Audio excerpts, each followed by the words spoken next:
आप सभी जानते होंगे कि प्रभु यीशु मसीह जो है वह तुरही फूंकने के बाद आएंगे, यानी कि सातवें तुरही फूंकने के बाद आएंगे। आप जानते हैं इससे पहले जो है मोहर खोला जाएगा।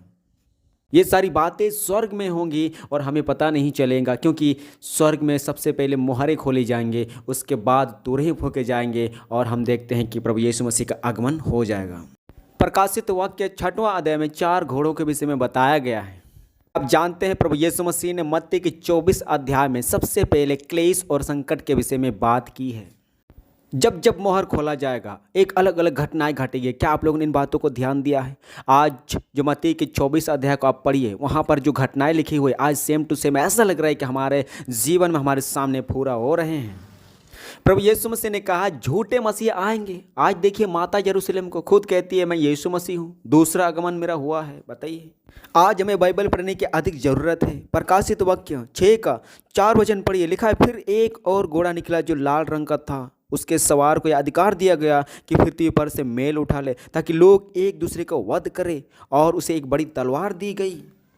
पढ़िए मत्ती के 24 और 6 वचन, वहाँ पर साफ साफ प्रभु यीशु मसीह ने कहा है तुम लड़ाई और लड़ाइयों की चर्चा सुनोगे तो घबरा ना जाना, क्योंकि इनका होना अवश्य है, परंतु उस समय अंत ना होगा।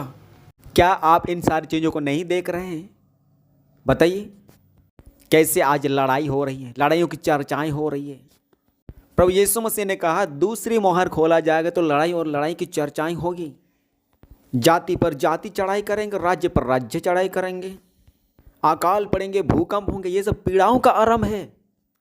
जब तीसरी मोहर को खोला जाता है तो वहाँ पर देखते हैं कि हम जो है महंगाई को देख पाते हैं, जो आज के समय में अपने आँखों से हम देख पाते हैं इन सारी घटनाओं को, किस तरह से जो है चीज़ें महंगाई में चली जा रही हैं।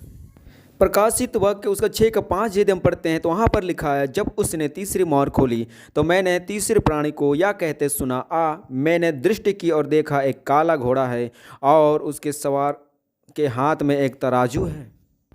क्योंकि लड़ाई, अकाल और भूकंप यदि ये सारी चीज़ें होंगी तो ऑटोमेटिक खाने पीने की वस्तु में जो है कमी आएंगी, जिसकी वजह से महंगाई बढ़ेगी और लोग जो है खाने के लिए तरस जाएंगे।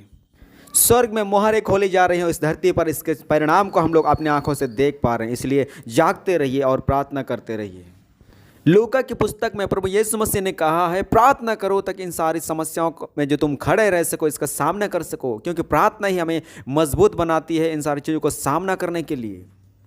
जब चौथी मोहर खोली जाती है तो वहाँ पर हम पढ़ते हैं, लिखा है कि मैंने दृष्टि की और देखो एक पीला सा घोड़ा है और उसके सवार का नाम मृत्यु है और अधोलोक उसके पीछे पीछे है, और उन्हें अधिकार दिया गया कि तलवार और अकाल और मरी और पृथ्वी के वन पशुओं के द्वारा लोगों को मार डाले। अब देखिए किस तरह से अकाल मरी आज हमारे जीवन में अपने आंखों से देख रहे हैं। हमारे सामने कोरोना जैसे बीमारियों को हम देख रहे हैं।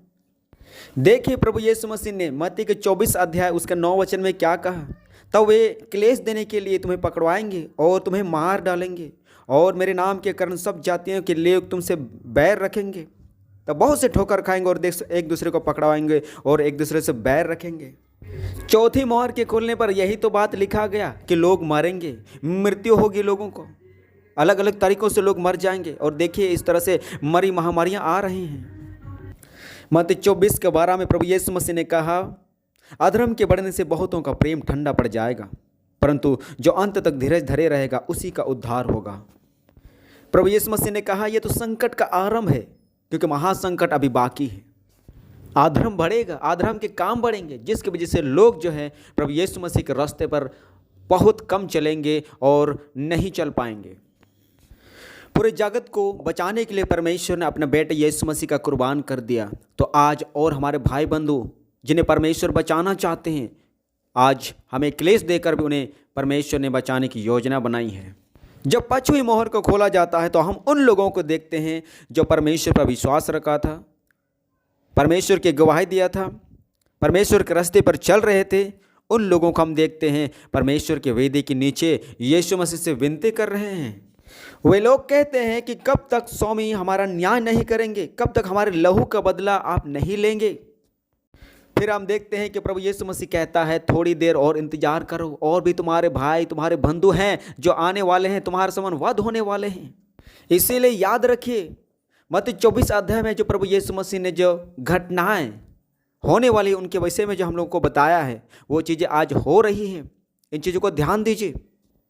और इसके साथ साथ मोहरें भी खोली जा रही हैं, फिर तुरही फूंकी जाएगी और फिर यीशु मसीह का आगमन हो जाएगा। महाक्लेश का समय ही प्रभु यीशु मसीह का आगमन होगा। इन चीज़ों को हम समझ पाते हैं उनके वचनों के द्वारा। इसीलिए जागते रहिए और प्रार्थना करते रहिए। परमेश्वर आप सबों को आत्मिक और शारीरिक आशीष दे, यीशु के नाम में आमीन।